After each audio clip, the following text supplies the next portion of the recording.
Okay, I'm working on the cabinet today. First nice warm day that I've had off in a while. I got the medium walnut toner in as Ron suggested. So before applying it, what I did is I sanded down the cabinet after doing the grain filler with 320 grit sandpaper.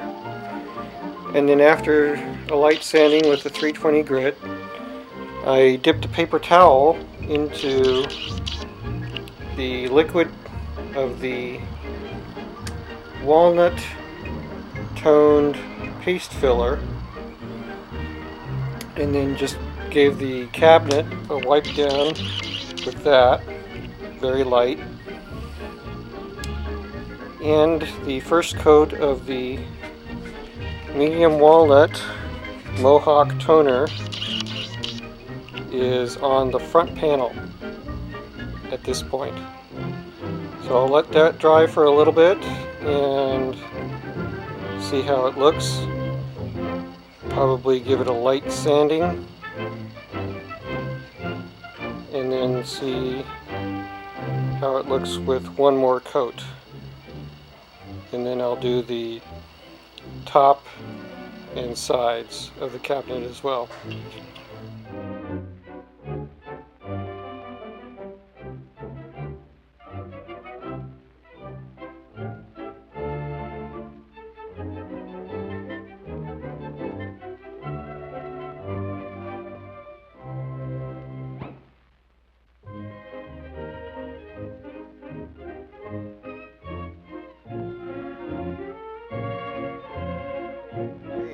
I've got it masked off. I'm getting ready to put on the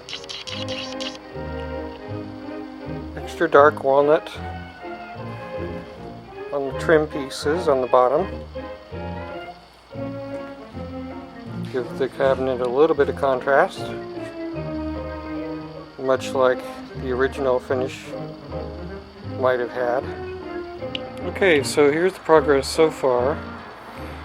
I tried medium walnut overall, and I got the coat too thick on the front and it came out too dark. I didn't like it, so I sanded it down with 320 grit sandpaper back down to the bare wood, and then I just used the dye or toner from the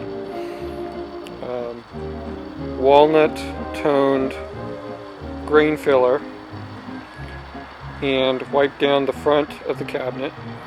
I left the medium brown walnut on the top and sides, and for the trim on the side, the front, or the sides and the front, I used a couple of coats of extra dark walnut, so you can see it's got a nice dark trim to it on the bottom. And I'm getting ready to hit the cabinet with some satin clear lacquer, and we'll do one coat and see how that looks.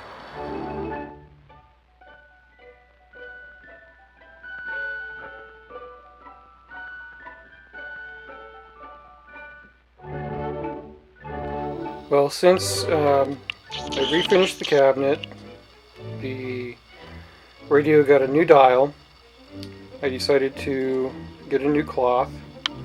This is the original. I tried washing it in Woolite and it cleaned up a little bit, but it still looks dingy, so I ordered some new grill cloth from Radio Days. It's a similar pattern, not quite as bright as the original, but I think it'll look okay. I cut out a piece, and for the adhesive on the backing board I use 3M77 spray adhesive, so I'm getting ready to attach the new cloth to the backing. Okay, there's the new cloth installed on the backing board. I used an X-Acto knife to slice some holes for the screws. mounting screws, trim the edges, and just so you can see, here's a comparison with the original cloth and the new cloth on there. So now to install it in the radio.